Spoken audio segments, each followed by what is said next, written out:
On September 19, 2000, I gave birth to my son, Scanlon Riley. He was 6 pounds, 13 ounces, 21.5 inches long. He had the longest eyelashes and a head full of white blonde hair. And on his 3-week birthday, all hell broke loose. He was flown to Children's Hospital in Pittsburgh. Something had gone very wrong. They said he might die. He'd had a brain hemorrhage and was having seizures. They put a drain through his soft spot to relieve the pressure. It was exciting when they pulled his feeding tube, and I could feed my son again. After spending 6 weeks on his back, Scanlon couldn't sit up until he was 8 months old. His first birthday was a huge milestone, one that the doctors had thought he might never see. But my little fighter proved them all very, very wrong. When he was 2, he was a good helper, but he still couldn't change his own diaper. He had many friends to play with, but there were still hard days. Who is this boy going to be?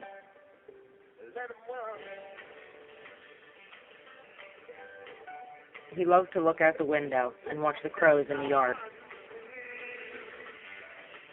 Addie was his best friend and snuggle buddy. She was so gentle with him. By the time he had turned 3, his behaviors made it harder for him to have a lot of friends.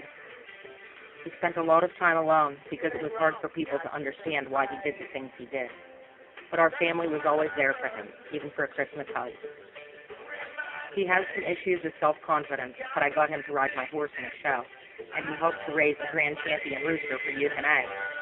He and Granny even built a snowman last winter. He shot his first squirrel last fall, and I was proud that I had taught him to shoot.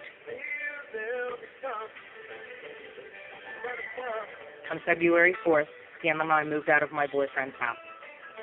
He enjoyed playing with my friend Maggie's snake, Spot. In fact, he wanted to bring Spot home with us, but I did tell him no. Scanlon was a docile child. You'd never know he could have meltdowns. I know this picture's out of order, but what happened to him at this age changed his life and mine. There were wounds along the way, physical and emotional, but you have to take the time to look around, but look with your heart, not with your eyes. Scanlon made me look deeper into myself to figure out what I want out of life. The road has been long and sometimes filled with potholes and deep ruts, but I just keep chugging ahead. It's hard to stay with it some days, but I have to for him. He made me want to be a better person. Because of the people that have worked with Scanlon over the years, I have decided that that's what I'm going to do. Help other children like my son, so that someday I can look back at life and say I lived it well. And then I will look deeply into my son's eyes.